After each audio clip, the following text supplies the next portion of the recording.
Montana Talks here. Live and local. This is Montana Talks with Aaron Flint.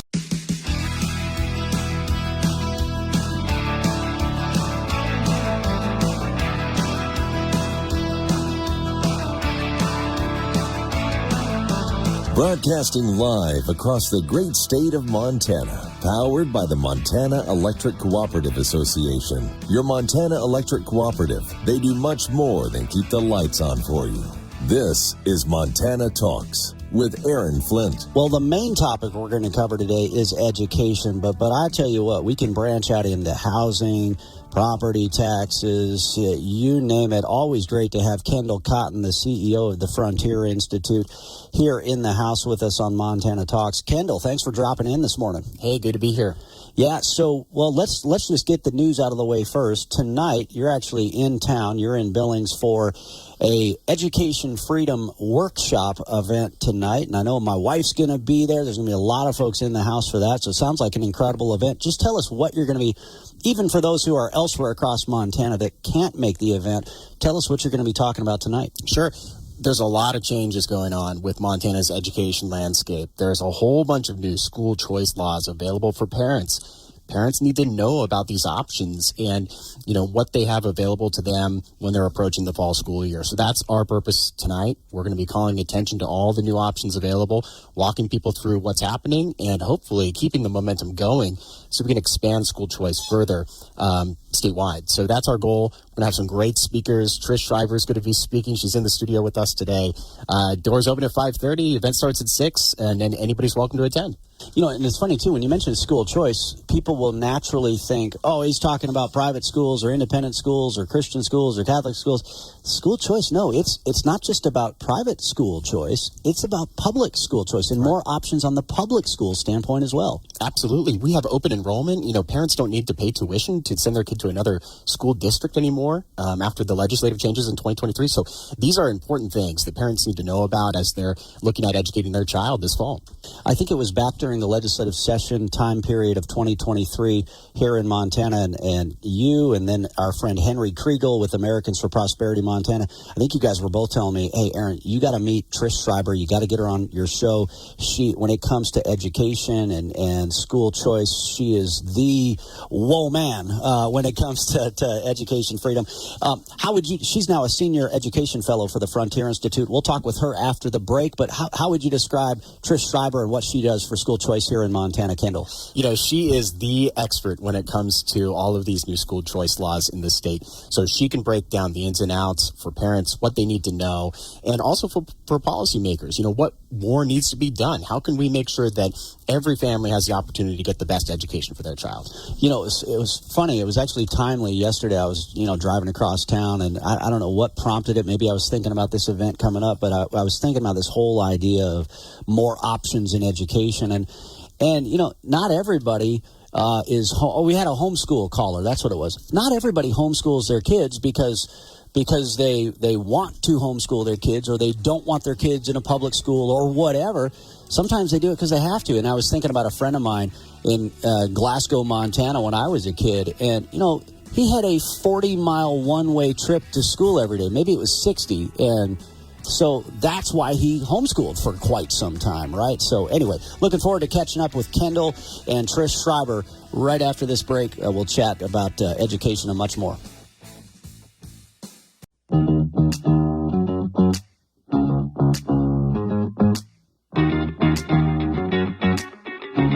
Taking your calls live. 406-294-0970. Montana Talks with Aaron Flint. All right. Hey, let's jump right into it here. I mentioned Trish Schreiber, a senior education fellow for the Frontier Institute. Trish, great to have you back on the show. Thanks for being with us. Thanks for having me. Yeah, I know we made you kind of blush with that introduction, but you've been working in education and school choice, education freedom for quite some time now.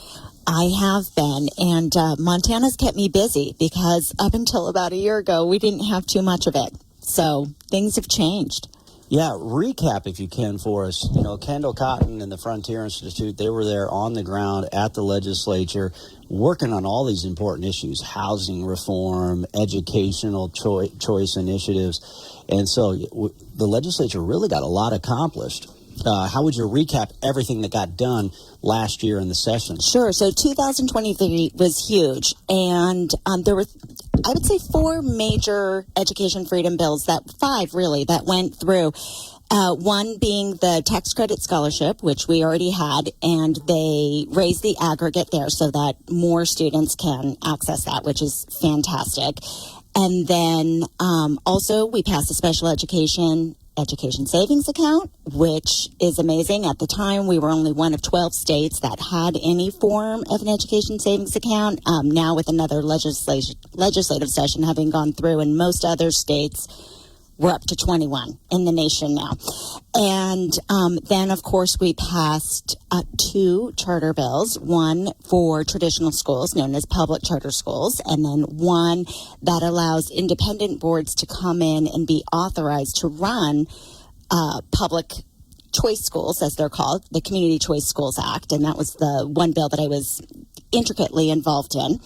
In addition to that, we expanded our open enrollment so that, as Kendall was saying earlier, now parents can request to send their children to other districts. They're not bound to the lines that are drawn entirely. There's still some issues there. There's still room for improvement, but it's getting better. And we got rid of the tuition payment there, which was amazing. That was a big, big thing. And then also, we're now public schools can offer specific courses to homeschooling students for free. It's kind of known as a Course Choice Act. I don't remember the name of the bill, but Rhonda Knudsen sponsored that one, and that expanded education freedom choices for students in Montana also. Yeah, it was a big year. Yeah, Rhonda Knudsen, great. The mom of Attorney General Austin Knudsen, of course, the best AG in the country.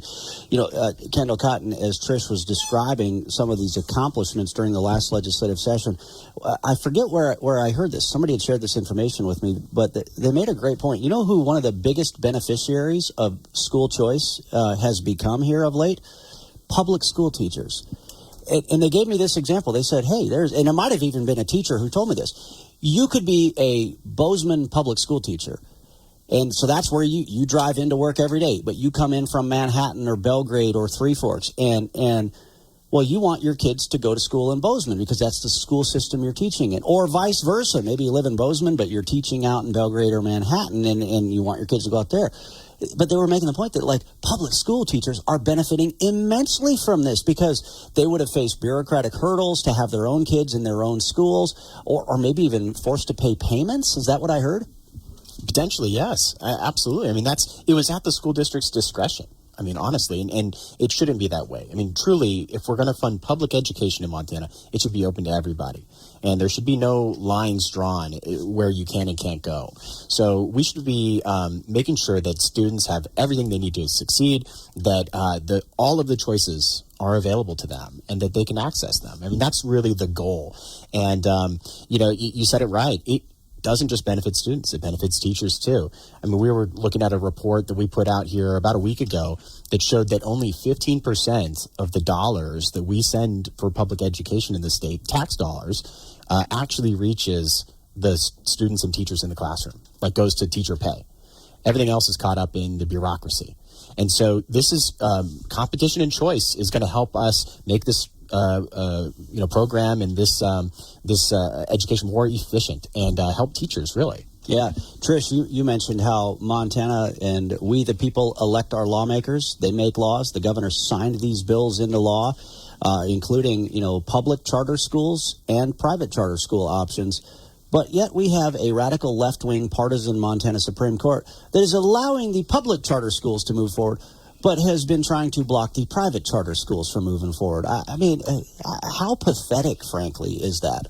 I know, it's very rough to see and to be on the other end of it. Okay, I'm going to make one slight terminology correction. Please they're not private charter schools. They're known as community choice schools, and they're 100% public because they're regulated. That's something. Interesting. That is one of the Democrats in the legislature. That was what we call the big lie. that they have spun about school choice is that these schools are private, and they are not. They are public schools. And the terminology matters. It's like when I see these media outlets refer to these protests on college campuses as pro-Palestinian protests. No, that's garbage. These are Hamas terrorist sympathizer rallies.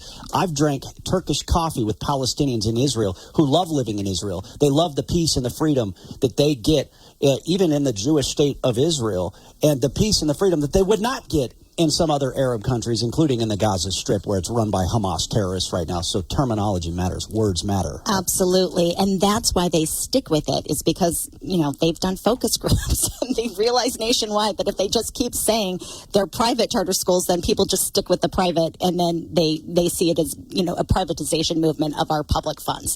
So anyhow, that's one of the arguments that's coming up in the court case, actually, is whether or not they are public or private. And in all the other states, 45 other states that have had these lawsuits, they're decidedly so help public. help a brother out here. What's the correct terminology instead of private charter school? What's the terminology again? Choice schools, community choice schools. Choice schools. All right, yeah, because there's still actual, public regulation on it. All right, very interesting. As you can tell, lots of ground to cover here with Kendall Cotton, the Frontier Institute, and more.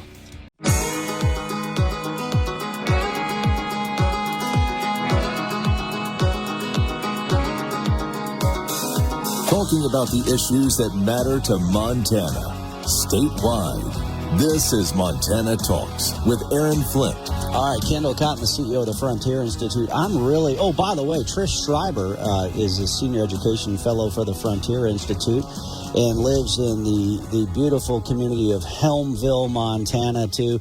What beautiful country you get to live in there, huh? I mean, I love that drive as well. I shouldn't be telling people all the great back roads to drive, because then you'll get more traffic. But it's such beautiful country. It is gorgeous. We feel very fortunate to be there. Yeah. Kendall, I want to get your reaction, and Trish, feel free as well to jump in on this. So very interesting timing to have you here in studio with us, because we just had school elections on Tuesday. Now, if you ask me, one of the big changes we need in the next legislative session is the school elections can run at the same time as the other elections. Why did we spend all this money shipping out all these ballots, holding a separate election, when we have another election coming in at less than 1 month right now? But I digress.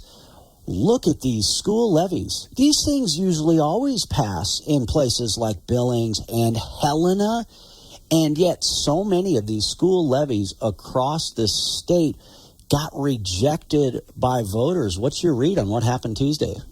Well, I think the message is really clear from voters. Voters are telling these governments and school districts, schools are lumped in with the government, that a government needs to live within their means. And we're not going to give you any more tax dollars. You have enough.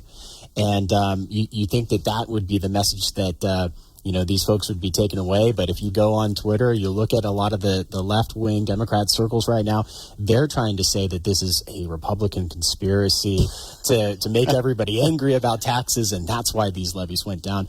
And that's just ridiculous. I mean, really, the message is clear. Like, the government is spending too much money. They're requesting too much tax dollars, and people have had enough.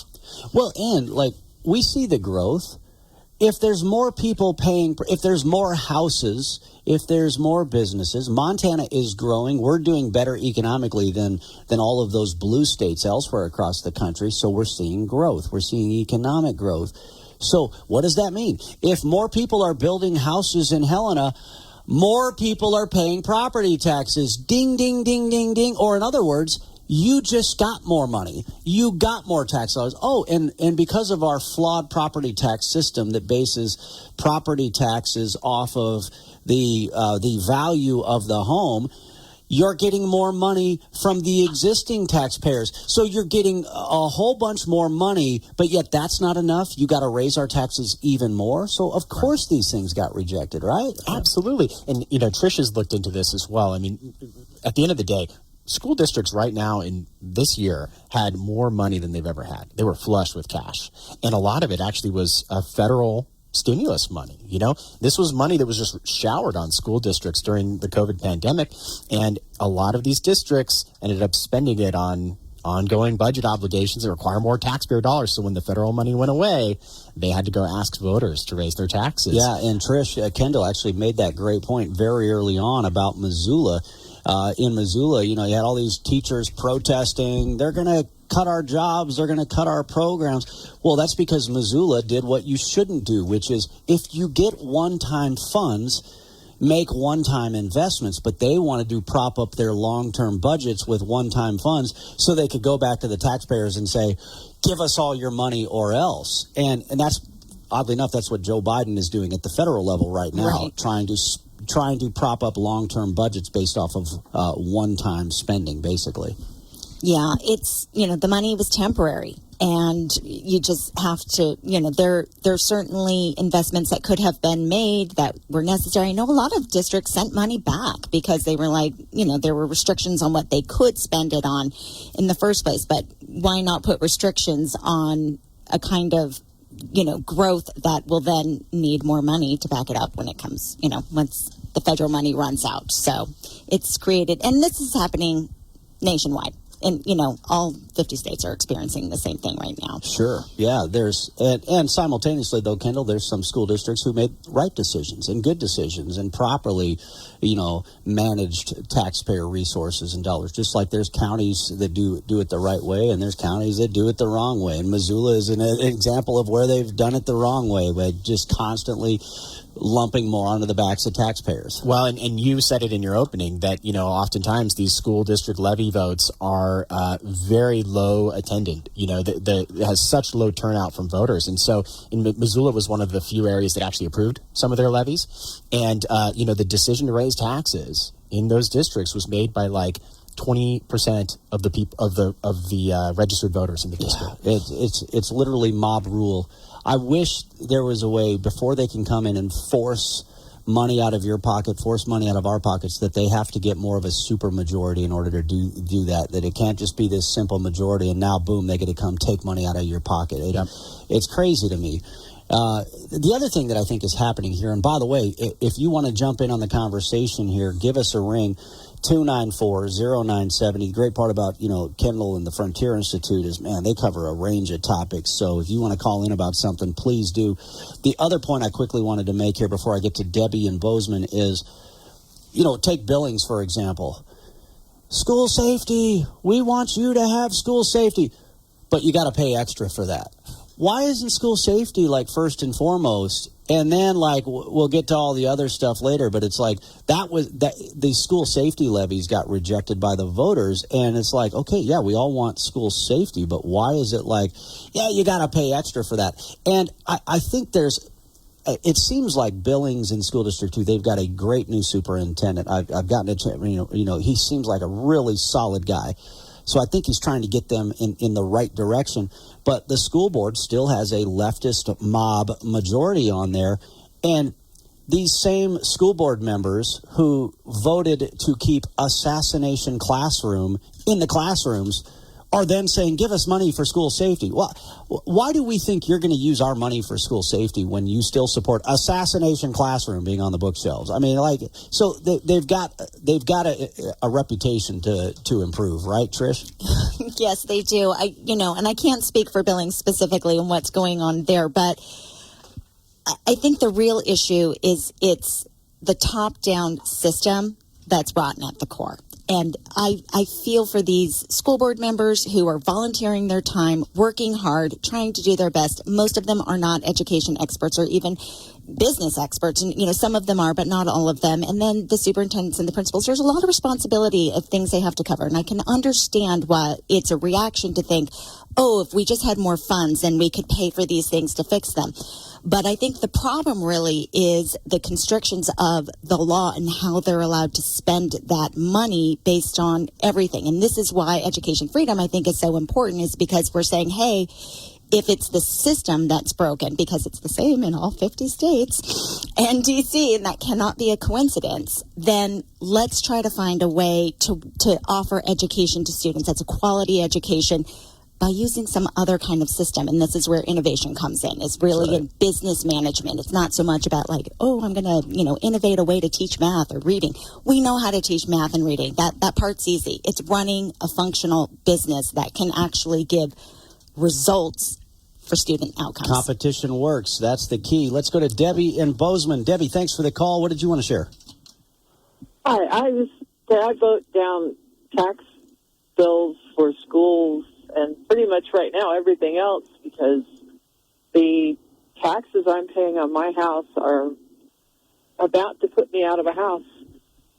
I don't have a big income. I can't get a big raise from my job, and it's just eating me alive. So, it's like they keep saying, oh, it's just a pizza, or, oh, it's just a little bit. But it's been a little bit over many years, and those little bits have added up. And, I'm paying my actual mortgage payments only around $1,200, but once you add all the taxes in, I'm up to almost $2,000. Wow. My wages do not meet that. Yeah. So I am. And how are the grocery prices for you right now? And have you gone out to eat lately? Yeah, well, there is that too. Everything has gone up, and the more you raise everybody's taxes, the more everybody's prices have to go up in order to cover that, and you're just killing the people on fixed incomes and lower income jobs. It's just they always say, oh, we want to help people, so we're going to raise your taxes to help people. But you're just ruining it for everybody. I've worked at my job for 15 years, and I can't keep up.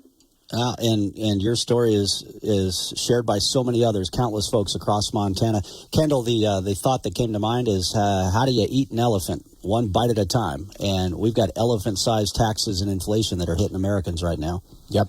And I think one of the most dangerous ideas to these folks who promote this system is simple. Fund students, not systems. That's what we need to be focused on. That's something that, Corey DeAngelis has been big on. But it's a simple idea. Our school system spends like $13,000 per kid. Does all of those dollars actually reach the kids in the classroom? It doesn't seem like it. So let's bring those dollars and focus that on the families and the students instead of the bureaucratic system, and we might be able to stretch taxpayer dollars farther. About 1 minute to go before the break. Let's sneak in another caller. We've got Linda in Big Fork listening to KJJR. Linda, thanks for the call. Hi, my kids are past grade school and public school now, but it's always been a curiosity to me. I think that the whole idea of school choice is wonderful, but the problem I see is how do you balance the numbers of students? You have one school that's the most popular, is rated, most successful, has all great things. Everybody's kids, you want your kids to go there. You get, you have 5 spots and 25 kids. How do you share the wealth, so to speak, so that, a certain town might have a population of so many kids. They're going to ship theirs all out, for choice, which is wonderful. That's a great question. Or even, a sports analogy. Okay, so the one high school on the other side of town got a great football coach in. Now all the good football players from the other two high schools want to go play for that same team now. And so, even looking at it from that standpoint. Linda, great question. I know Kendall and Trish are just itching to respond to that question. So we'll get to that one first before we get to the callers right after this. 294-0970. This is where Montana Talks Ag with Lane Nordlund. This winter and spring, the Montana stock growers have been busy traveling the state of Montana, hosting listening sessions, part of their producer profitability initiative, a grassroots movement started by cattle ranchers and led by cattle ranchers who have a vision to create a sustainable future for America's livestock industry. Livestock producers and industry stakeholders have 2 more chances to attend a producer profitability listening session. One of those is this evening in Great Falls at 5 p.m. at Western Livestock Auction. Montana Stock Growers Second Vice President Turk Stovall. We've had over 500 farmers and ranchers come that really represented multiple different organizations. And there are other listening sessions that we really want to invite people to. So just go to mtbeef.org and you can get these other dates. And we really encourage some attendance there. And if you can't make it, please give your comments online. Again, there's a listening session tonight in Great Falls at Western Livestock Auction starting at 5 p.m. And the final listening session will take place in Ronan on Monday, May 13th, starting at 6 p.m. at the Round Butte Women's Club. During the Montana Stock Growers mid-year meeting in Miles City on May 29th during the general opening session, stock growers will give a listening session update and sharing the priorities and action items that have been developed based on the sessions. I'm Lane Nordlund. Have a great day.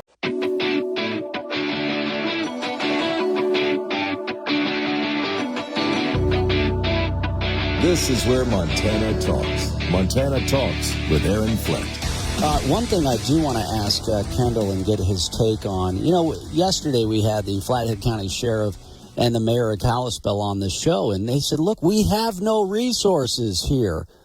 I don't have Russian speakers at the as sheriff's deputies to handle the illegal aliens from Russia, let alone the ones from Venezuela and elsewhere. We don't have the housing here. And isn't it interesting, the folks on the left, they create the crisis and then they try to capitalize on the crisis. We need housing. Well, then the Frontier Institute, the governor, and a bipartisan group in the legislature deliver housing reform, and then a liberal judge shuts that down. We need housing.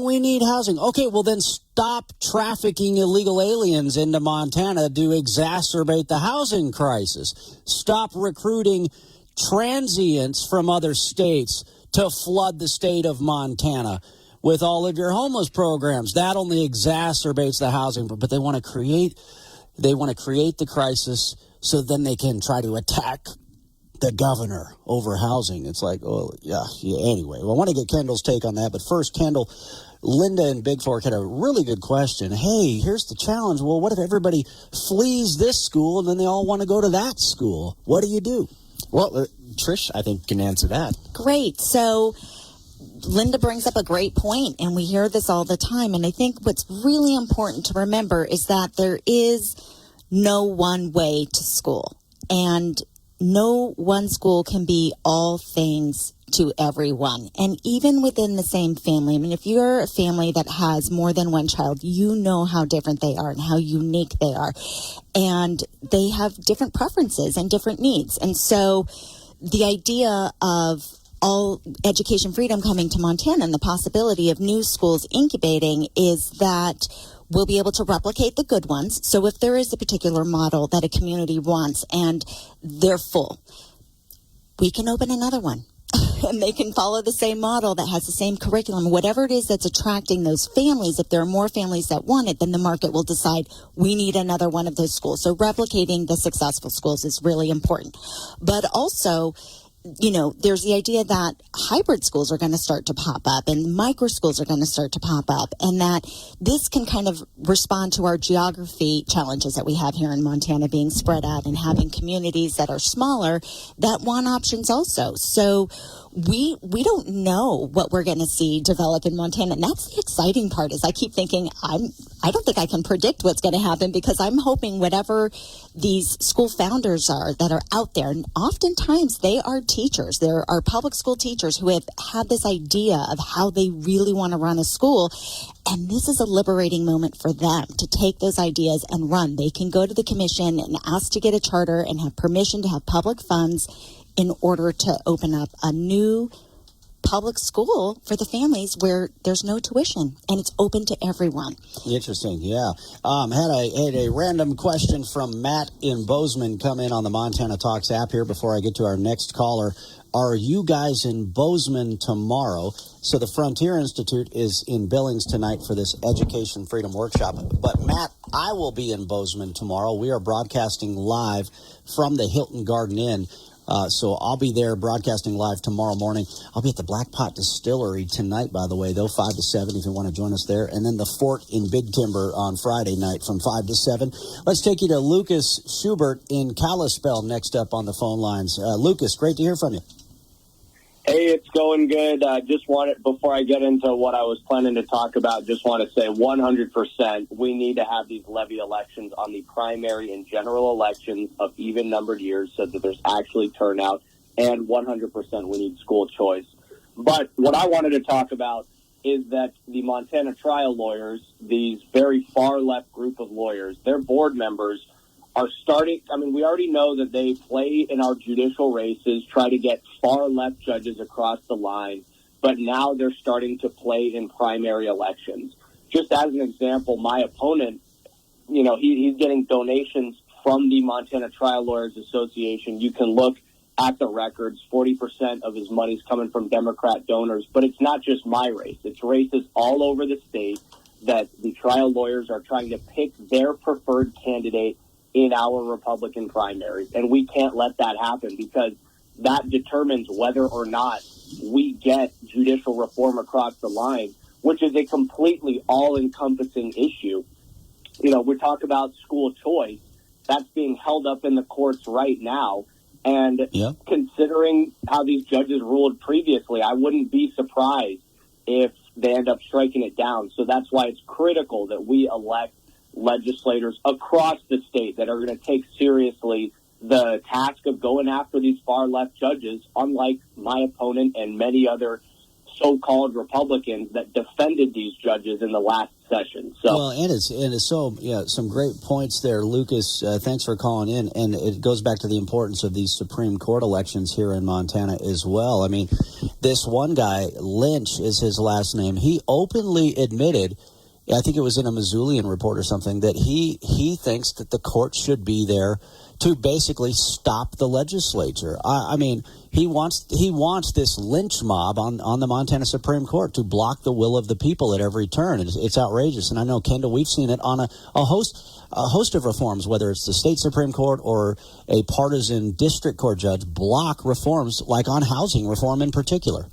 Absolutely. I think at the end of the day, I mean, this is such a critical election this year in Montana. Everybody wants to talk about the Senate race, but honestly, one of the most important races that's going to have lasting consequences is these Supreme Court races. And the voters need more information. I'm sure, Aaron, you're the same way. I always have people calling me during election time saying, who is this judge? What are they about? Are they a good guy or a bad guy?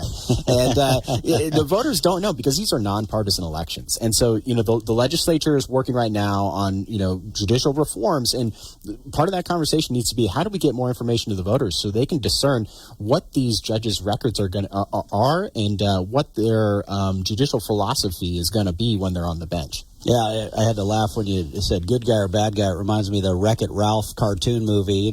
You can be a bad guy without being bad guy, Back into the phone lines we go. Scott in Billings, did you have a quick question or comment? Thanks for calling. Hi, Aaron. Thanks for taking the call, and thanks for the work that Kendall and Trish have done at the Frontier Institute on educational freedom. Just want to mention something about the mill levies. The reason those went down, everybody thinks, is just people are tired of paying higher taxes. Well, I think there's another reason besides that, and that is the indoctrination. The agenda in the schools, but the indoctrination that people are tired of. You look at these college protests, those seeds of that agenda did not just happen in higher ed. Those seeds were planted in K through 12. They've just been nourished at the higher ed level. So if you're tired of this Marxist agenda at the college level, that's where a lot of it started. And it's because of 8 generations of government schooling. So it's not just the higher taxes. It's the indoctrination that people are tired of.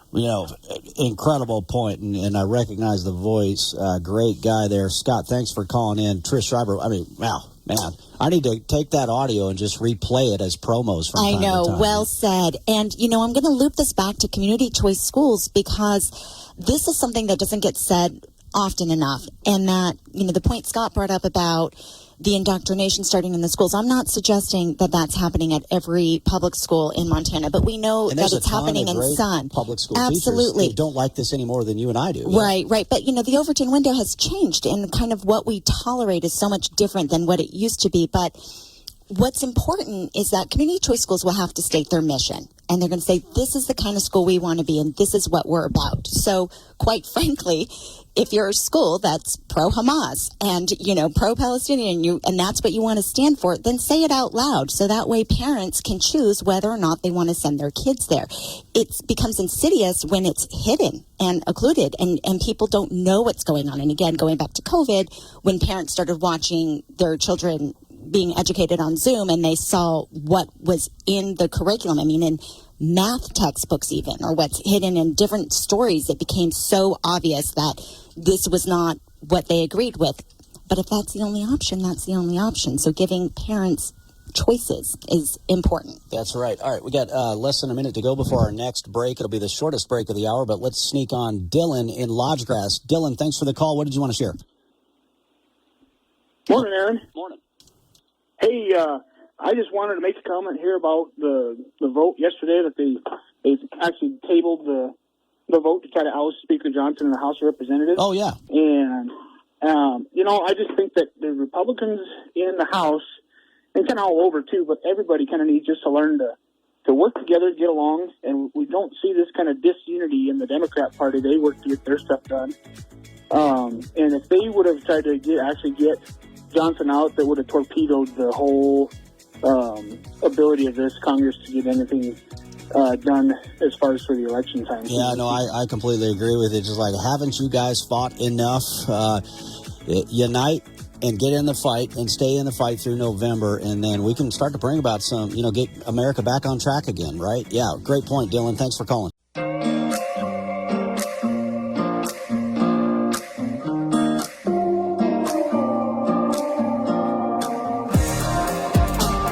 Broadcasting live across the great state of Montana, powered by the Montana Electric Cooperative Association. Your Montana Electric Cooperative, they do much more than keep the lights on for you. This is Montana Talks with Aaron Flint. Yeah, this ties in with what Scott in Billings was saying. So Paul in Bozeman, he called our producer Travis. He says, hey, can Aaron clarify what is Assassination Classroom? So Assassination Classroom is, if you didn't see the story on our Montana Talks website, Brooke Wagner actually went and read the book, took photographs of the imagery in the book.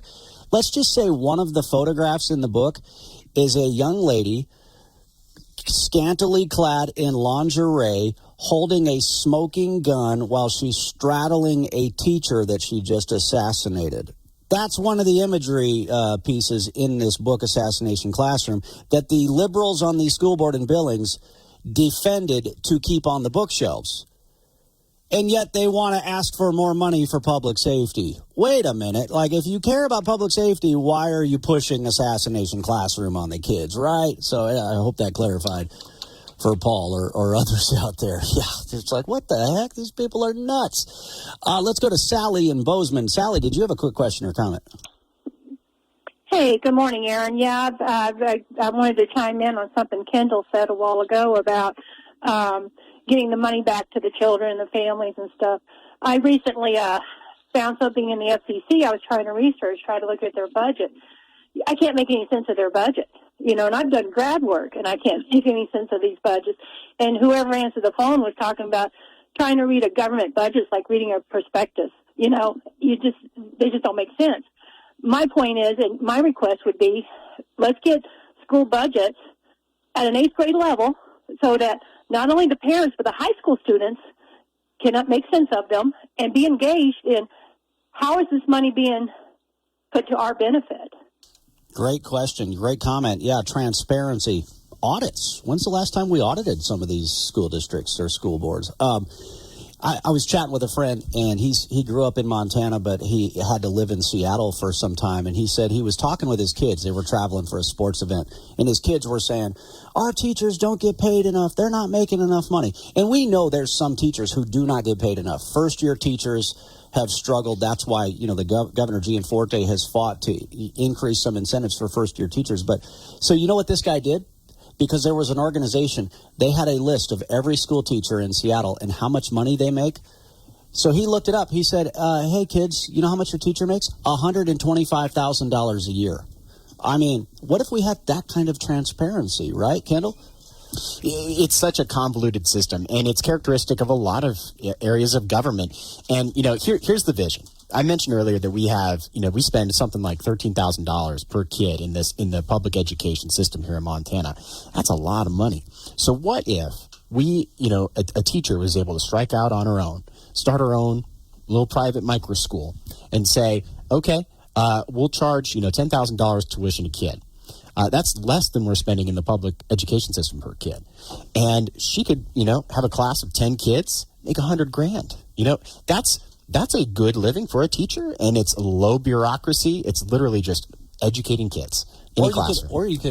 Because one of the things I was thinking about asking Trish Schreiber before we run out of time is like, we know people get how school choice helps people in more, bigger towns like Billings, Bozeman, Missoula, Kalispell, et cetera. But for people out in the country, some people see it as a threat to their local public school but I could see where you could have a small one-room schoolhouse country school doing what Kendall just described right there, but yet then those kids still get to play on the Malta football team or the Glasgow football. You know what I'm saying? Yeah. So where they're still a part of that community public school, but yet they have an option if they live way out in the sticks.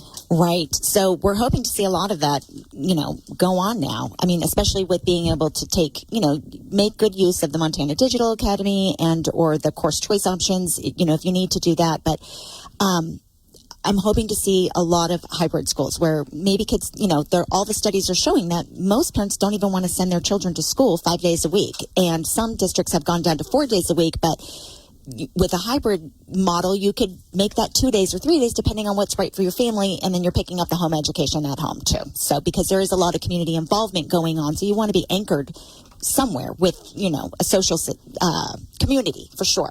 Yeah. I got a follow-up note from Matt in Bozeman. He's going to stop by and say hi in Bozeman tomorrow when I'm at the Hilton Garden Inn. He says, I'm headed to Ennis in the morning for an interview. I got to get out of this town. He says, Joe in Helena messaged us. The Helena School District has over a dozen employees making more than the governor.